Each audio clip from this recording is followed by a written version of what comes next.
Fala galerinha do Easy Colégio Curso, tudo beleza com vocês? Olha só pessoal, eu vou resolver com vocês a prova de Química do SSA1 da UPE, já que a gente teve um grande número de alunos que foi fazer essa prova lá em Pernambuco. O Easy Colégio deu toda a estrutura, todo o apoio e incentivo para que vocês fossem fazer essas provas. Encontrei com muitos de vocês e vocês disseram que as provas em geral estavam fáceis. Então a gente vai fazer a discussão da prova de Química e aqui a gente vai dizer qual é o nível de cada questão e como se resolveriam essas questões, tá legal? Então olha só, a 11ª questão dizia o seguinte: na série Breaking Bad, o protagonista Walter White, que é químico, prepara um poderoso veneno, a ricina, utilizando as sementes de mamona. O processo de preparação da substância é descrito por um fã da série da seguinte forma: ele amassa a semente, coloca em um líquido, depois separa a semente e esquenta o sistema até que fique apenas um pó, que é o veneno. Que processo de separação de mistura pode ser reconhecido no texto? Galerinha, olha só, ele amassou a semente e aí colocou num líquido. Para que ele colocou isso aqui no líquido? Ele amassa a semente para ter uma maior superfície de contato e já para extrair algum óleo dessa semente. Coloca na água. Essa água aí é para poder solubilizar as substâncias, extrair as substâncias da semente lá da mamona. E depois ele esquenta. Quando ele esquenta, ele ajuda ainda mais essa extração. E ele vai esquentando, esquentando, esquentando. Quando ele esquenta isso aí, o que é que vai acontecer com a água? A água ela vai evaporar. Então, quais são os processos de separação de mistura que nós temos? Nós temos o processo da extração. Em seguida, a gente vai ter a evaporação. Seria destilação se ele tivesse recolhido o líquido. Acontece, que ele disse que quem é o veneno? O pó. Então, ele evaporou a água. Então, letra certa aqui seria letra B de bola, ok? Questão 12. Analisa a tirinha a seguir. Mãe, esse tal de efeito estufa? Dizem que o poluente que lançamos no ar irão reter o calor do sol e derreter as calotas polares. Claro que você já vai ter batido as botas. E eu não. Que belo planeta vocês estão deixando para mim, hein? Aí a mãe vai e diz assim: isso vem de um moleque que quer ir de carro a qualquer lugar, mais longe que um quarteirão. Ei, não me falar nada sobre as calotas polares. Galera, aí ele está falando sobre o efeito estufa. O efeito estufa tanto é visto na parte da química, como você também poderia ter associado à geografia, tá? O contexto da mensagem veiculada se relaciona principalmente à emissão de quem? Galera, o principal gás do efeito estufa é o CO2. Então, o CO2, ele aparece na letra A e aparece na letra E, que ele retém calor. Na letra E, você poderia eliminar o H2O2, que é a água oxigenada, é o peróxido de hidrogênio. Ele não causa o efeito estufa. Então, sobrou como alternativa a letra A. Principais gases do efeito estufa: NO2, CO2 e CH4. Então, letra certa, letra A de aprovação. A questão 13 diz o seguinte: em um importante processo para a obtenção de uma matéria-prima para a indústria automotiva, um enxofre foi adicionado ao material sob aquecimento. Houve reações químicas que resultaram na modificação da propriedade do material, que ficou mais resistente. Ocorreu a formação de ligação entre átomos de carbono do material com átomos de enxofre e também entre átomos de enxofre. Essa ligação formada são, galera, ele fez a ligação aqui, do enxofre com o carbono. Beleza. A molécula aqui, é uma molécula covalente apolar. Tá legal? Mas ele também fez a ligação entre os próprios átomos de enxofre. E aí aqui eu tenho uma molécula covalente apolar com um detalhe. As ligações aqui, elas também são o quê? Apolares. Por que essas ligações são apolares? Ligações entre átomos iguais, ela não tem diferença de eletronegatividade. Então os átomos serão apolares. Então letra certa aqui, letra D de dado. Ligações metálicas ocorrem com metais. As iônicas ocorrem entre metal e ametal, ou metal e hidrogênio. Ligação de hidrogênio é quando a gente tem hidrogênio ligado a FON. E de Van der Waals, ele está associando as forças intermoleculares. Mas ele perguntou aqui, ó, essas ligações formadas são, tá legal? Então, letra certa, letra D de dado. Questão de cálculo estequiométrico, que já era esperado no SSA1.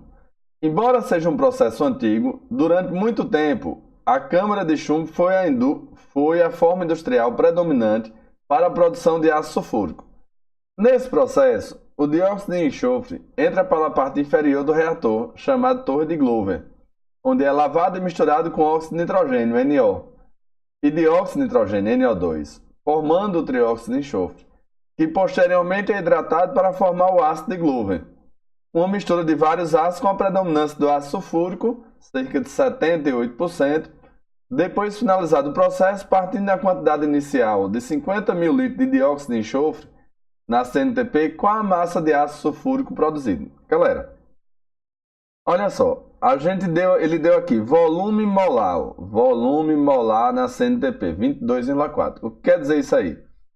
Que 1 mol de qualquer gás ocupa um volume de 22,4 litros, beleza? Como nós temos 50 mil litros, qual é o número de mols que nós vamos ter? X. X é igual, eu já fiz essa continha aqui, dá 2.232. 2.232 mol de SO2, beleza? Aí olha só, deixa eu mudar a cor aqui do lápis. Ele deu a reaçãozinha. Ele disse que o SO2, você poderia fazer a reação toda, mas poderia pegar também somente as informações que ele está dando. Ó. O SO2 se transforma em SO3 e depois se transforma em H2SO4. Se a gente pegar como referência o enxofre para balancear a reação, quando a gente usa um desse, a gente vai usar um desse. Então, olha só, quando usa 1 mol de SO2, nós produzimos 1 mol de H2SO4. Quando a gente usa 2.232 mol, quantos mols de H2SO4 serão produzidos? X. 2.232 mol do ácido. Acontece que apenas 78% é realmente do ácido sulfúrico. Então, se a gente considerar que essa quantidade vale 100%, 78% vai valer quanto? X. X vai ser igual a 1.740 mol do H2SO4. Acontece que ele não quer o número de mol de H2SO4. Ele quer o quê? Ó? A massa do ácido. Ó. A massa do ácido. Então, vamos calcular essa massa do ácido. Como é que a gente transforma de mol para massa? O número de mol é igual a massa sobre massa molar. O número de mol, 1.740, é igual a massa e a massa molar do H2SO4. Olha, quantos H nós temos aqui? 2 vezes 1 vai dar 2. S, 1 vezes 32 vai dar 32. E 4 vezes 16 do oxigênio dá 64. 64. Deixa eu ajeitar aqui. 64. Somando tudinho, 98 gramas por mol. Então, ó, sobre 98. Essa conta vai dar uma massa de aproximadamente 170 mil gramas.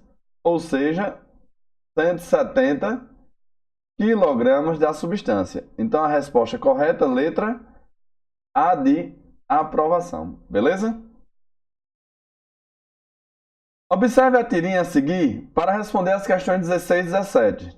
Ele dá um elevador, nível 1 e nível 2, e aí o cara fala assim: ei, elétron, você está pensando que vai passar escondido? Se quiser mudar de nível, vai ter que emitir um fóton. Galera, isso aí está associado aos modelos atômicos. Eu tenho um núcleo, tenho as camadas eletrônicas. O elétron, para sair de uma camada mais interna para uma mais externa, ele deve absorver energia. Essa energia ela tem um nomezinho, chamado de quantum de energia. Então, quando a gente fornece energia para o elétron, o que é que ele faz? Ele sai saltando para camadas mais externas. E aí ele não quer ficar nesse nível mais elevado. O que é que ele quer fazer? Ele quer retornar. Quando ele retorna para um nível mais interno, ele libera essa energia na forma de ondas eletromagnéticas. E essa energia é chamada de fóton. E algumas dessas vezes, dependendo da frequência, a gente vê a emissão de luz, tá? Isso aí está associado com o modelo de quem? Modelo de Rutherford-Bohr. Ou apenas em alguns livros, apenas modelo de Bohr. Aí a questão 15 ele fala o seguinte, ó, qual o modelo atômico mais adequado para explicar o fenômeno ilustrado pela representação animista da tirinha? Dalton, bola de bilhar, não explica, transições eletrônicas. Thomson, pudim de passas. Rutherford, núcleo e eletrosfera, modelo de um campo de futebol. E Rutherford-Bohr é onde ele explica exatamente as transições eletrônicas. E o modelo atômico atual é o modelo quântico, tá? Então, letra certa aqui, letra D de dado.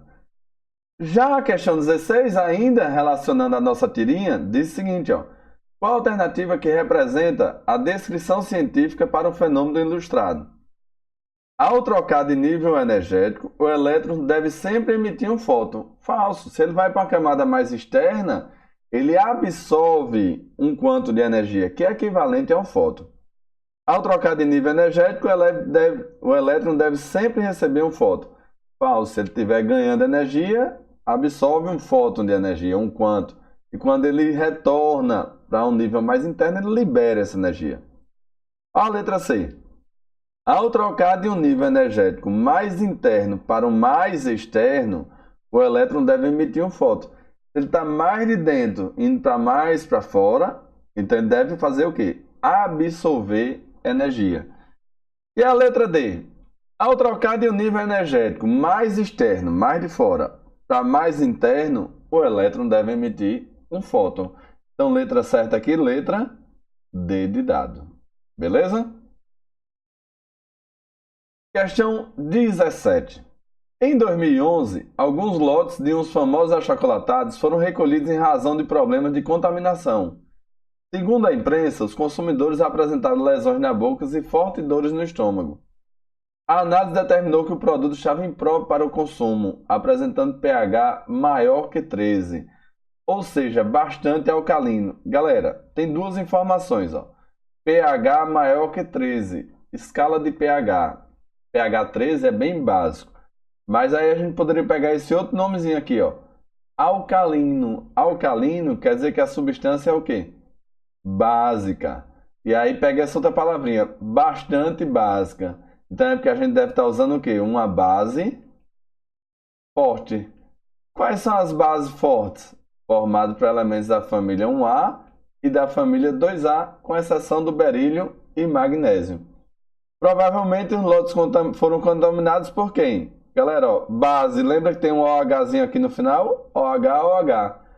Aqui está na família 3A ou no grupo 13, né? Então sobrou quem como a base forte? A letra B de bola. Beleza? Texto 1 para as questões 18 e 19. Lendo o livro de Química, deparei com a seguinte frase. O ácido nítrico age sobre o cobre. Estava ficando farto de ler as afirmações absurdas, de forma que decidi ver o que isso significava. O cobre era um material familiar, uma vez que as moedas de 1 centavo de dólar eram feitas de cobre. Numa mesa no gabinete do médico, para quem eu trabalhava, avistei um frasco com rótulo de ácido nítrico. A partir disso, eu estava determinado a aprender a descobrir o significado das palavras, agir sobre. Esse termo passaria a significar mais que meras palavras, para bem do conhecimento. Estava disposto a perder minhas poucas moedas. Coloquei uma delas sobre a mesa, abri o frasco, despejei um pouco do líquido da moeda e me atentei a apenas observar. Mas o que era essa coisa maravilhosa que eu vi? A moeda já tinha se modificado e não foi pouca mudança.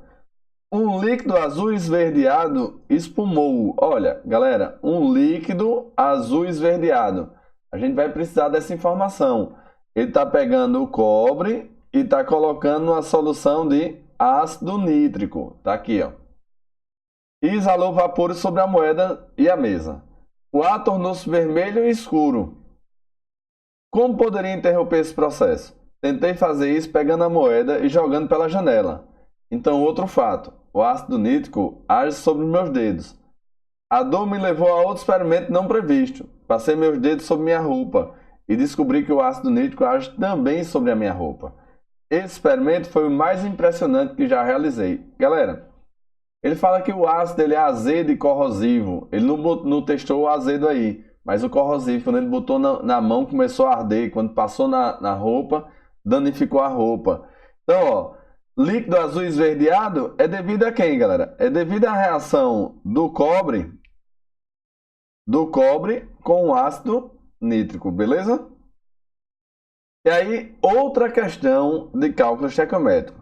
Sabendo que a equação química para o processo descrito por Ira Hansen é essa daí, ó. Tá vendo que ela já vem com os coeficientes? E eu disse para vocês, se a reação já vier com os coeficientes, ela já está balanceada. Qual o volume de NO2 formado a partir da reação sobre 10 moedas de 1 centavo de dólar? Cada um com aproximadamente 2 gramas, em que 5% do total é de cobre. Galera, primeira coisa, ó, eu tenho quantas moedas? Eu tenho 10 moedas de 2 gramas. Então, minha massa vai ser 2 gramas de cada moeda. Como nós temos 10 moedas, 20 gramas. Esta é a massa total de moedas. 20 gramas, 100% das moedas. Apenas 5% é de cobre. Então, qual é a massa de cobre? 5% de 20 gramas vai me dar 1 grama de cobre. Beleza? Então, olha só. A gente tem a quantidade de cobre e ele pergunta qual é a quantidade, o volume de NO2. Qual é o volume de NO2 obtido. Beleza? Então, veja só. Quando a gente usa 1 mol de cobre, da onde é que está saindo 1 mol de cobre? Ó? O 1zinho daqui. A gente usa quanto de NO2? 2 mol do NO2. Beleza? Sendo que o dado que eu tenho do cobre é massa. Então, transformado em mol para massa. Quanto é que vale a massa de 1 mol de cobre? Ó? Vale 63,5 gramas.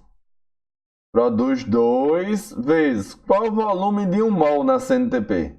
22,4 litros. Quando a gente tiver 1 grama desse, qual vai ser o volume desse? X. X já vai ser a resposta. E aí eu já fiz essa continha aqui, tá certo? X é igual a 705 ml. Dá 0,705 litros em ml, 705 ml. Como ele fala aqui, ó, aproximadamente, então a resposta correta, letra D de dado. Belezinha? Joia! A questão 19 é que faz relação àquele detalhezinho que eu fiz das cores, tá? Ira Hansen descreve a mudança do sistema até a formação de um líquido azul esverdeado. Lembra disso aí, ó, que eu circulei? E aí eu disse, isso aí acontece por quê? Porque o cobre está reagindo com o ácido nítrico. Esta reação, ó, o cobre desloca o hidrogênio aqui, tá? Uma reação não espontânea. CuNO3 2 mais H2. Aí ele fala o seguinte, ó, íons cobre, a carga do cobre aqui, ó, mais 2. Então, se ele está na forma iônica, então ele vai ser íons. Íons de cobre em solução possui coloração azul esverdeada. Beleza? Olha, e o nitrato em solução com azul esverdeada. Se fosse nitrato, isso aqui já seria azul esverdeado. Ácido nítrico na presença do metal assume coloração azul esverdeada. Não. O produto da reação, gasoso da reação, é o óxido nítrico. Falso. É o gás hidrogênio. A coloração é produzida pelo zinco. Não tem zinco na questão. Ele não fala disso aí. Então, a letra certa, letra A de amor. E a última questão, ele tem um outro texto que fala o seguinte. Acidente na BR-381 com derramamento de ácido expõe risco ambiental em Minas Gerais. A crosta corrosiva escura e densa, formada pelos 18 mil litros de ácido sulfúrico, despejado no rio Piracicaba, no vazamento de uma carreta-tanque na BR-381, em Nova Era, na segunda-feira à tarde, quase prejudicou o abastecimento de 130 mil moradores do Vale do Aço. A dissolução do produto corrosivo no rio Piracicaba causou sérios transtornos. Houve mortandade de peixes de várias espécies, boiando e sendo consumidos por urubus, e outras aves nos remansos, ou jazendo no leito em margens. No centro de Nova Era, a drenagem da BR-381 deságua diretamente no rio, e o ácido exalou um mau cheiro, provocou irritação nos olhos de algumas pessoas e levou a prefeitura e os órgãos ambientais a se mobilizarem para conter o produto químico e alertarem sobre o perigo de contato com a água contaminada. Ácidos são azedos, corrosivos, irritantes. Sobre ele, assinale a alternativa correta. A morte do peixe pode ser atribuída ao aumento da alcalinidade. Galera, alcalinidade é base. Se é base, não é esse item, porque ele está falando do ácido. O mau cheiro pode ser atribuído unicamente à putrefação dos peixes e outros animais ribeirinhos, uma vez que o ácido sulfúrico não tem cheiro. Galera, quando a gente respira um ácido, a gente vai ter lá a irritação, o cheiro dele, tá? Forte. A diminuição da concentração do contaminante no rio pode ser feita pela adição de uma mistura de cal. Galera, quem é cal? Cal é o CaO. CaO, cálcio, família 2A ou grupo 2. Então ele é um óxido básico. Se ele é um óxido básico, ele tem características básicas. Características básicas servem para neutralizar os ácidos? Perfeito. E areia após e posterior remoção. Então, letra certa aqui, letra Czinha de chuchu. Olha a letra D. Em razão da solubilidade em água, se o acidente envolvesse hidróxido de sódio, não haveria danos ambientais. Falso, galera. Hidróxido de sódio, base forte, iria ficar muito alcalino. Caso o vazamento dessa mesma quantidade fosse de ácido acético, não haveria impactos ambientais. Se no lugar do ácido sulfúrico fosse vinagre, por exemplo, ou ácido acético, uma solução de ácido acético, os danos seriam menores, mas também haveriam os danos, beleza? Galerinha, minha análise sobre essa prova. Prova para aluno de primeiro ano no nível muito bom. Então, o aluno do terceiro ano, ele consegue de curso, ele consegue fazer essa prova com bastante tranquilidade, mas o aluno de primeira série, ele tem um pouquinho de dificuldade em algumas questões, sobretudo nas questões de estequiometria. Muitas dessas questões, elas poderiam também ser anuladas, as alternativas, por aberrações. Você poderia chegar na alternativa correta, porque as outras estavam demasiadamente incorretas, beleza? Então, tenho certeza que vocês se garantiram nessa prova. Um molde beijo para vocês, sucesso e boas férias. Tchau, tchau!